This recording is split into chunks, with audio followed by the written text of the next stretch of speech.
माँ जी, हम 3 दिन से भूखे हैं। क्या आप हमें थोड़ा खाना दे देंगी? हाँ बेटा, आज भी और रोज भी। फुटपाथ पर खाना बेचने वाली एक गरीब महिला रोज 3 अनाथ बच्चों को अपने हाथों से खाना खिलाती थी। 25 साल बाद उसी ढाबे के सामने 3 लग्जरी कारें आकर रुकी। गाड़ी से उतरे 3 अमीर आदमी उस बूढ़ी औरत के सामने झुके, उसके पैर छुए और उसकी जिंदगी बदल गई। शांतिपुर की तंग गलियों के बीच बना वो छोटा सा घर, जिसके मुख्य द्वार पर चमेली की बेल लिपटी रहती थी, वही राधा और हरीश का आशियाना था। राधा के लिए वो घर सिर्फ ईंट पत्थरों का ढांचा नहीं, बल्कि उसके सपनों का मंदिर था। हरीश एक निजी दफ्तर में मामूली क्लर्क था, स्वभाव से बेहद सरल और मृदुभाषी। उनकी शादी को 5 साल बीत चुके थे। इन 5 सालों में प्रेम तो बहुत था, लेकिन घर के आंगन में वो किलकारी नहीं गूंजी थी, जिसकी हसरत हर सुहागिन को होती है। राधा अक्सर शाम को खिड़की के पास बैठकर पड़ोस के बच्चों को खेलते देखती और चुपके से अपनी सूनी गोद पर हाथ रख लेती। उसकी आंखों में एक अजीब सी वीरानी तैर जाती, जिसे वो दुनिया से छिपाए रखती थी। एक सुबह जब राधा आंगन की सफाई कर रही थी, सावित्री देवी ने ताना मारते हुए कहा, 5 साल हो गए राधा, अगर हरीश ने किसी ऐसी लड़की से शादी की होती जो उसे वंश दे पाती, तो आज मेरी बूढ़ी आंखों को अपने पोते का मुंह देखने को मिल जाता।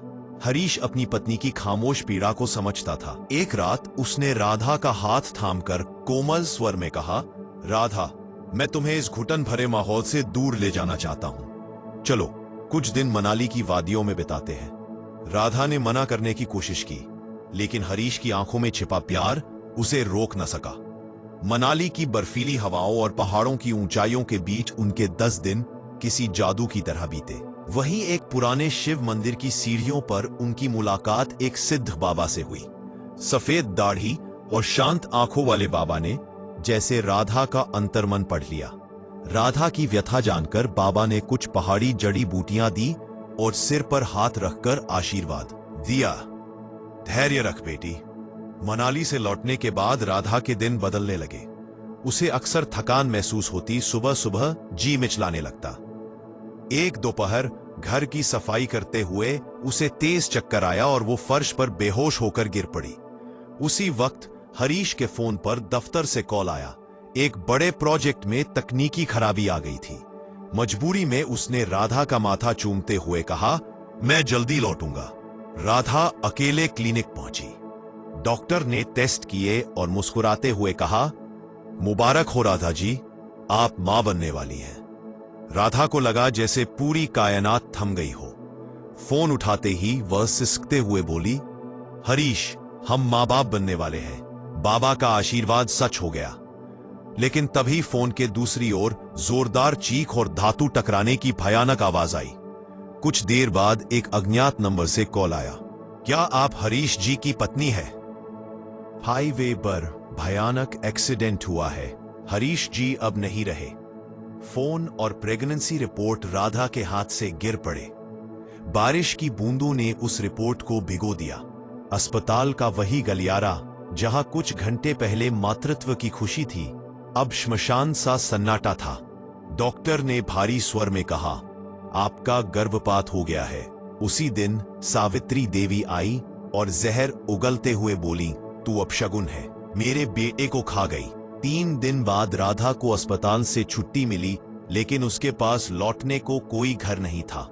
भूख और अकेलेपन के बीच उसने बचे खुचे गहने बेचकर एक पुराना ठेला खरीदा। राधा की रसोई संघर्ष शुरू हुआ। एक शाम उसने बरगद के नीचे 3 तिरछे बच्चों को देखा, भूखे डरे हुए। हम 3 दिन से भूखे हैं। राधा ने उन्हें खाना खिलाया। सबसे छोटे ने पूछा, क्या कल भी मिलेगा? राधा रो पड़ी। उसने उन्हें अपना लिया। सूरज, आकाश और पवन। 15 साल बीत गए।